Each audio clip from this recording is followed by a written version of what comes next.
এবং প্রবলতর। তো ফলে তাদের সঙ্গে এটে ওঠা মুশকিল।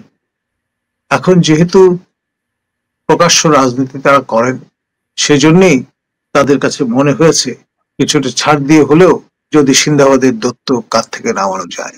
মজার ব্যাপারটা হচ্ছে সিন্দাবাদের দত্ত তো কাঁধ থেকে নামার জন্য আসেনি, তারা রীতিমতো গেড়ে বসবার জন্যই এই আচরণ করছে। সুতরাং এটা এস্টিমেশনের একটা ব্যাপার আছে। আপনি ভাবছেন একরকম, হচ্ছে আরেক রকম, এবং এটি আপনার যে পরিস্থিতি তা এইরকম একটি আবহ তৈরি করে ফেলেছে ইতিমধ্যে। তো বিএনপির কি এই এস্টিমেশনের কথা যে বলছেন, বিএনপির এস্টিমেশন এর বোধ, তার রাজনৈতিক প্রজ্ঞা এই দলের 11 মাসেও হয়নি? কিভাবে হবে ভাই? এখানে তো আপনি ছায়ার সঙ্গে তলোয়ার যুদ্ধ করতে পারবেন না। যুদ্ধটা হয়ে দাঁড়িয়েছে ছায়ার সঙ্গে আপনার লড়াই করবার মতো। এখন রাজনৈতিক দল ভর করবে জনগণের শক্তির উপর। তো আপনার কবি মাকিদ হায়দার লিখেছিলেন, ভুল করেছো প্রতিবিম্বে নিজের ছায়া ধরতে গিয়ে, অমনি স্বভাব চড়ুই পাখির খয়েরি ডানার শালিক গুলোর। জি, ভালো বলেছেন স্যার। এখানে সৈয়দা সাইয়দ আরেকটি প্রশ্ন করেছেন। তিনি বলছেন যে রাজসাক্ষী তৈরি করা হয়েছে, তাই মনে হচ্ছে শীঘ্রই সেরকম একটি নাটক বাস্তবায়ন হতে যাচ্ছে নতুন আওয়ামী লীগ, মানে আওয়ামী লীগের কথা বলছে। আপনি জানেন যে সাবেক আইজিপি রাজসাক্ষী হচ্ছেন, এটির বিষয়ে একটু বলেন। তার রাজসাক্ষী হওয়ার পেছনের কথা নিয়ে অনেক কিছু শোনা যাচ্ছে, আমাদেরকে যদি আপনি একটু বলতেন স্যার। এর পেছনে কাজ করছে ডিপ স্টেট, পরাশক্তির ডিপ স্টেট। আপনার নিশ্চয়ই ম্যাগনাসকি অ্যাক্টের কথা মনে আছে, তাকে এই টোপর পরিয়ে দেওয়া হয়েছিল।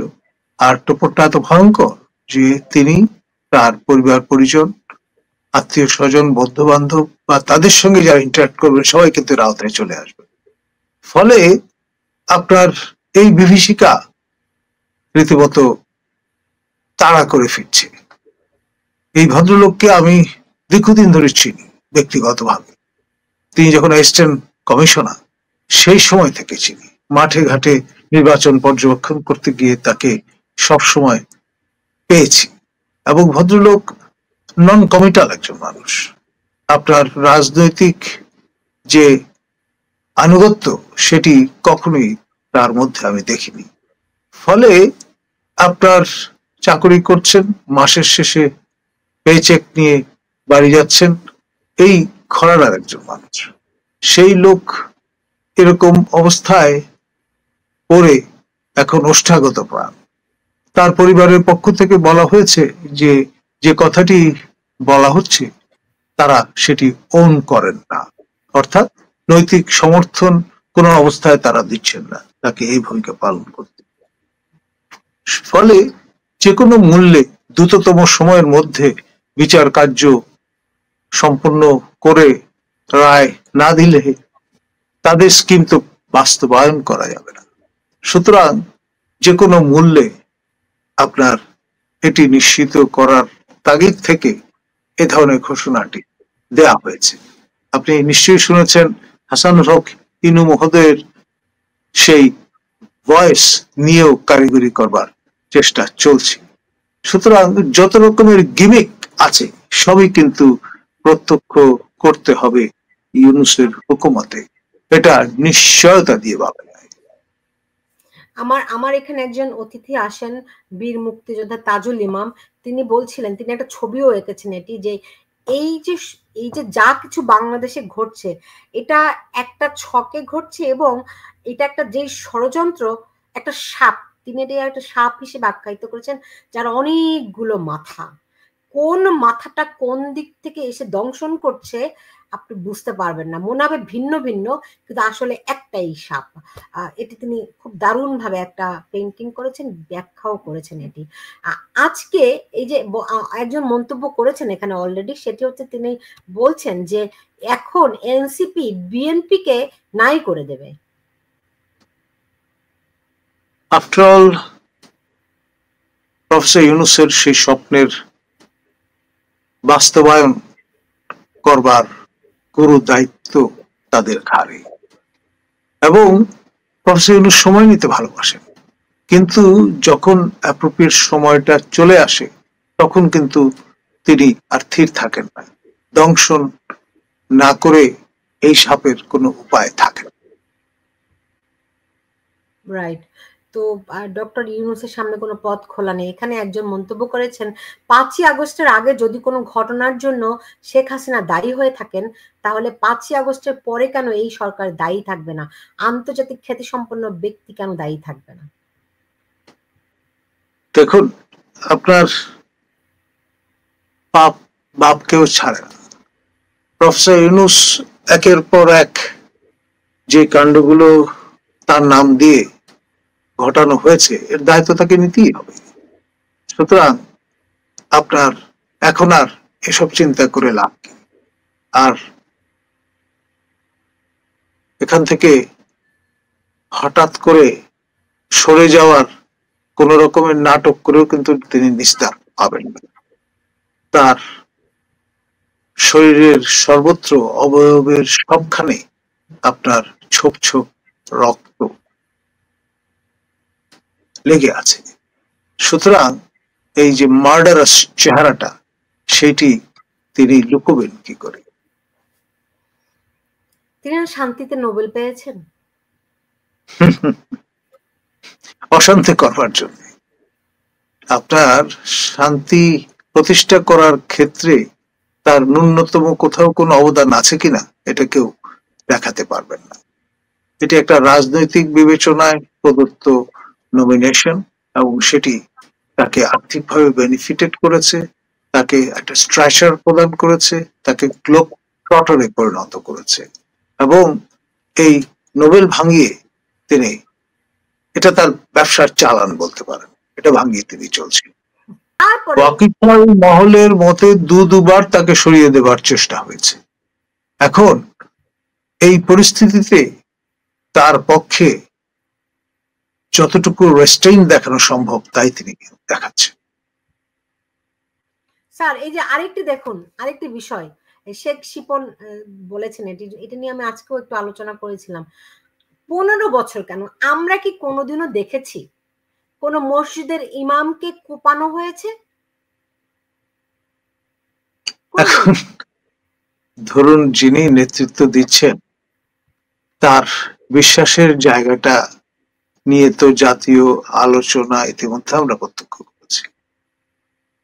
মেইনস্ট্রিম 4টি রাজনৈতিক দলের পক্ষ থেকেই প্রত্যক্ষভাবে সন্দেহের আপনার তীর ছুড়ে দেওয়া হয়েছে। তার হৃদয়ে পবিত্র আত্মা ভর করেছে কিনা সেটা নিয়ে সরেজ আলোচনা জমে উঠেছে। তার প্রথমা স্ত্রীর হাত ধরে তিনি যেই বিশ্বাসী হয়েছেন, বিশ্বাস স্থাপন করেছেন, সেইটি পরিত্যাগ করেছেন কিনা সেটির কোনো প্রমাণ কিন্তু আমরা এখন পর্যন্ত পাইনি। তিনি তার পক্ষ থেকে জানান দেননি। কত বিষয়ে তিনি নানান রকমের জানান দেওয়ার চেষ্টা করেন, কিন্তু এই বিষয়টা তিনি নিশ্চুপ। ফলে আমরা তাকে শুধুমাত্র ওয়াজেব যে শর্ত সেটি পালন করার ব্যাপারে আগ্রহী দেখি। সেখানে আবার লোক সেট করা থাকে, তারা বলে আপনাকে 5 বছরের জন্য আমরা মস্তদে দেখতে চাই, দালালদের কথা শুনবেন না। এখন সেটা তাকে আবেগ তাড়িত করে, আবেগ আপ্লুত করে, এবং তার রেফারেন্স দিয়ে তিনি আল জাজিরার মতো গণমাধ্যমে সাক্ষাৎকার প্রদান করেন এবং জানান দেন যে ঈদের মাঠের মুসল্লিরা তাকে 5 বছরের জন্য চায়। স্যার, এখানে ধ্রুপদ প্রশ্নটি করেছেন, মন্তব্য বলা যেতে পারে, বিএনপির কর্মকাণ্ড যেন নেতিবাচক হয়, সেটাও কি ডিজাইন করা যেন চাঁদাবাজি করতে পারে আর ফাঁদে পা দেয় তারা? ডেফিনেটলি সে গ্র্যান্ড স্কিমের অংশ। আপনার যেখানে একটি রেজিম ফেলে দিতে পারে তারা, সেখানে এটি তো রীতিমতো সহজ কাজ তাদের জন্য। এটা খুব ইন্টারেস্টিং। আমি মাঝে মধ্যে ভাবি এই প্রশ্নটি করব, নানান কারণে করা হয়ে যায় না। আমি খোঁজও নিতে চাই। আমাদের স্পিকার শিরিন শারমিন চৌধুরী, আমরা জানি তিনি সেনা সেনা তত্ত্বাবধানে আছেন। তার অবস্থা কি? এখানে তিনি মন্তব্য করেছেন যে শিরিন শারমিন চৌধুরী কি এই সরকারের শেষ দাবার চাল হতে যাচ্ছেন? দেখুন, সেই চেষ্টা ইতিমধ্যে করা হয়েছে এবং আমি যতটুকু শুনেছি জানি তিনি কোঅপারেট করেননি, কোল্ড শোল্ডার দেখিয়েছেন, তিনি প্রত্যাখ্যান করেছেন এ ধরনের ভূমিকা। সেটা আপনি বলছেন যে আওয়ামী লীগকে দায়িত্ব নেওয়ার ক্ষেত্রে, রাইট? জি, সেই ব্যাপারে তিনি অস্বীকৃতি প্রদান।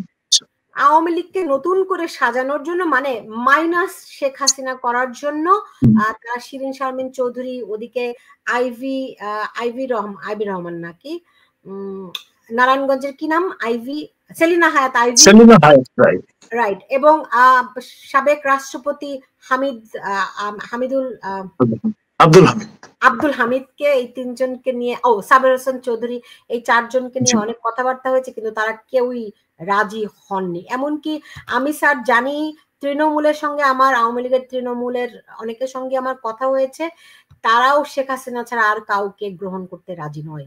মানে দলের ভেতরে শেখ হাসিনার প্রশ্নে মানুষ একেবারেই, মানে দলের কর্মীরা, সেটি যে পর্যায়েরই হোক না কেন, তারা একদম একাট্টা, তারা শেখ হাসিনা ছাড়া অন্য কাউকে মানতে রাজি নয়। আপনিও নিশ্চয়ই সেটি জানেন। দেখুন, আপনার 111 রেজিম চেষ্টা করেছিল শেখ হাসিনাকে আপনার নির্বাসনে রেখে দিতে, শেষ অব্দি কিন্তু তারা ব্যর্থ হয়েছে।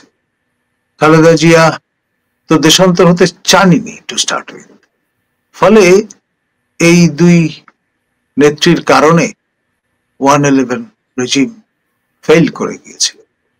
এখনো যারা প্রকাশ্য রাজনীতি করেন এবং হাল ধরে আছেন সংশ্লিষ্ট দলগুলোর, তারা দৃঢ় প্রতিজ্ঞ যদি থাকেন, তাহলে কোনো অবস্থায় কোন রকমের ষড়যন্ত্র কার্যকর করা সম্ভবপর হবে না। বাংলাদেশ তার ঠিকানা খুঁজে পাবে।